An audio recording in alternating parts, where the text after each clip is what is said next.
Hello and welcome back to the railway. This was going to be a chance for me to show off this rather lovely Hornby London South Western Region Engineers Department wagon, which I thought would go perfectly with the London South Western liveried terrier, one of two that was sold to the London South Western for use on the Lyme Regis branch. But there is a problem.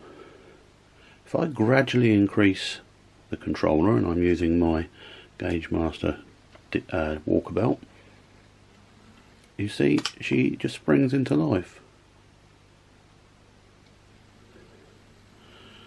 It's not terrible running, but you can't get a nice slow crawl.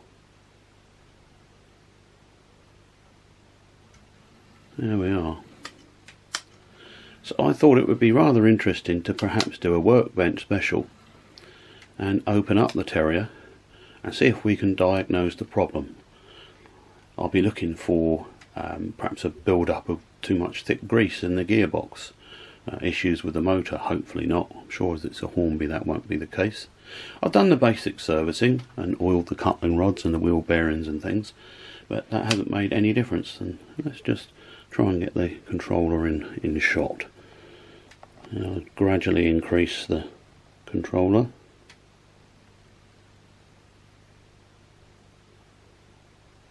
And there you see she just lurches. There's not bad running otherwise.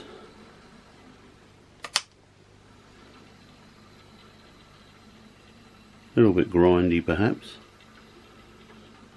So shall we do that? Shall we open her up and see how they work and see what we can do? Now the first thing to say, of course, when dealing with Hornby Terriers is they have the beautifully fine safety valves which need to be properly protected. Now the old Pico foam cradle seems a good idea, with a tissue in it just to make sure there's no oil, and just lightly set her in.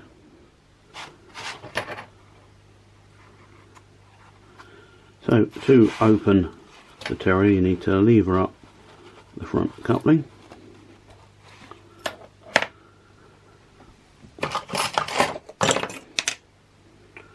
revealing the body securing screw. So he has to be taken out. It's not in that tight generally, find, and that's quite a short screw that goes at the front, and the other one is there just behind the rear coupling, slightly longer screw. Now, paying particular attention to the location of the sandpipes and how they are fitted currently. So I'm going to record this for when we come back to reassemble. So they go just over the brake rigging in all cases. So I have to be careful as I now withdraw the chassis. That's it. And we can set the chassis aside to keep it safe. And that is the inside of a terrier. My word, that's a tiny motor. There's the little gearbox at the back there.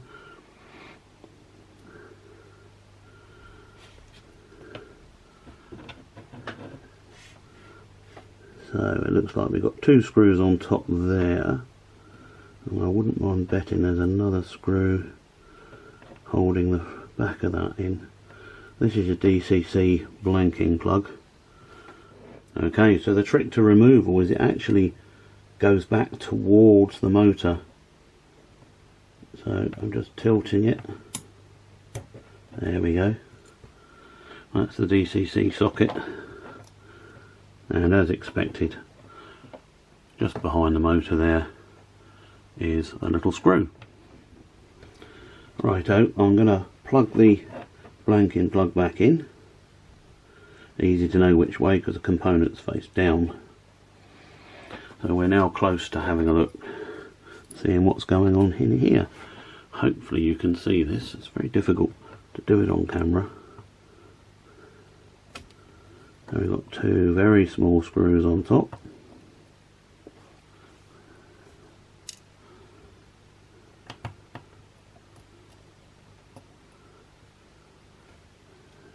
Now the little screw we revealed there at the back. I think they're all the same length. Yes, they are. Not to be confused with the body chassis screws, I mean. So that should lift off, he says, hopefully.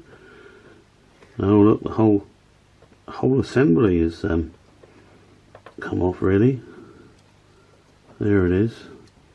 And there's the little tiny motor, a bit of foam on top. Wow, that's a tiddler. So with the little motor, oh, we've got a wire off him already, look, I'm going to have to put back on. That's no big deal. Just have a feel now of how free the chassis is, and it feels fine. There's no issue there at all. That's beautifully free. There are other points to the motor. Right, okay, I'm going to stop the filming, reattach the wire, and we'll see how the motor runs. Alright, welcome back. We've got the wire back on the motor. And can you see that? Let's have a look. Yes. So I've got the controller just here. And let's see. Oh. It's the motor that springs into life. That's powering. The motor's buzzing, I can feel it in my fingers, but not turning over.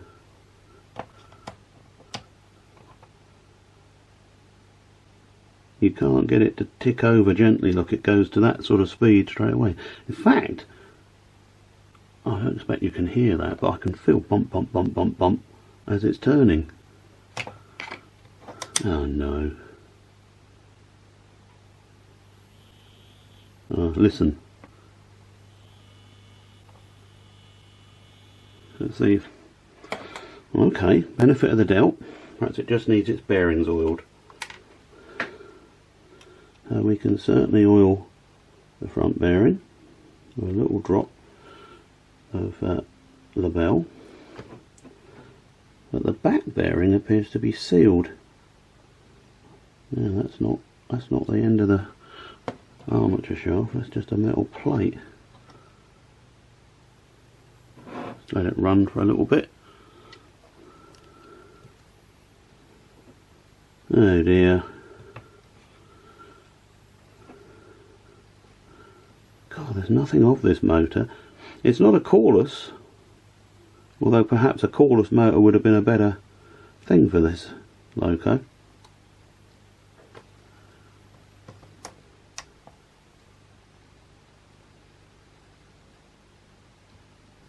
Yeah, whatever I do, it will not just tick over gently, even when you come from running down.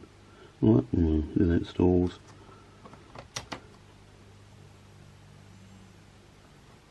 Well, it's not going to be a marvellous service video for you guys, because I can't fix this.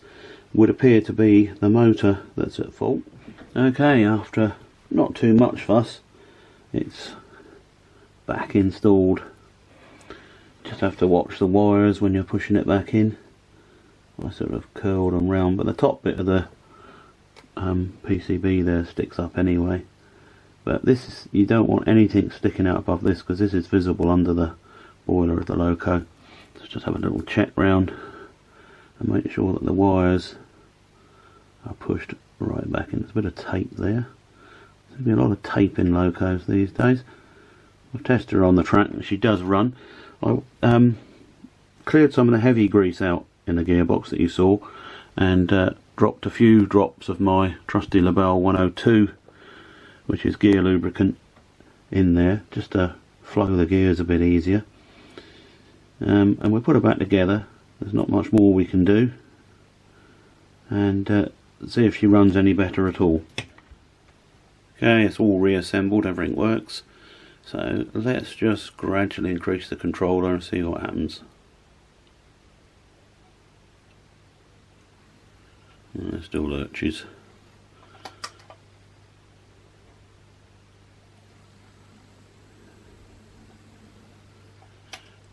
What I've done is ordered a new motor. Ordered it from Lindens of Cardiff, that seemed to be able to offer them a reasonable price. I've seen some people charging £10 plus £5 postage for them. I mean, you look at that, the thing's not much bigger than a postage stamp. How do you justify £5 postage? Come on, that's not fair. And the motors are probably only about 10p in each if you wanted to buy them. But Lindens are selling them nonetheless at a good price, much fairer. I don't mind paying what they're asking, so it's worth having a punt to see if the new one can provide better control, because certainly my other Hornby Terriers, they all seem to be able to run slowly, because I mean they are a shunting loco in many cases. I mean they were the mainline suburban expresses of the day, but Terriers are great for shunting. So the original point of this video was that little wagon, wasn't it? So we might as well have a look at the wagon, as the service video didn't really work out as planned. So that is a Hornby R6944 London South Western 3-plank wagon, number 316, wagon even. Let's do some close-ups for you. Nice little thing, quite well detailed. I'll just turn them over. I mean, you've even got all the brake rodding. It's an unfitted vehicle, but you've got brake rodding, a little bit of shock absorber. Let's see if we can zoom in on this little emblem works plate and see if it's legible.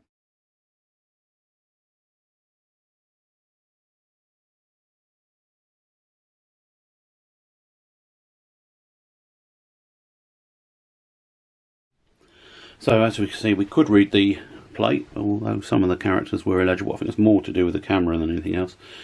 So am I being too fussy with this little terrier? Is the performance acceptable? Or should it be able to do a crawling start?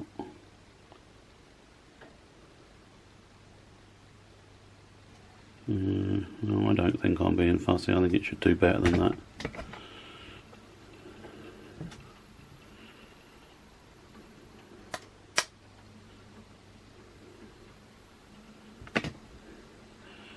I mean, there's a pointing case directly behind her. The lovely little Rustons that Hornby produce. I mean, look how he can run. Surely the motor's very similar. Now, if the Terrier could run like that, I'd be delighted. Well, the Hornby Ruston is a marvellous little bit of kit. So should the Terrier be. They, after all, you know, the Terrier that's always been the Hornby loco. That's why we're going to kick Rails of Sheffields in the bollocks and knock their one out of the playing field. Well, you know, oh, I don't know. I don't want to get into another slagging off Hornby match, because I don't want to do that. That's not really what I'm about. I like Hornby, I like their products. I mean, the Terrier is a beautiful little model. It's got a straight running plate to start with, which is always handy. But why not go, you know, spend another 20p and fit a really good little motor, or a really high reduction gearbox, so that poor motors can do better. You could have fitted a cordless in there. The cordless motors are cheaper than these. Well, I don't suppose anybody at Hornby listens to me. See you later.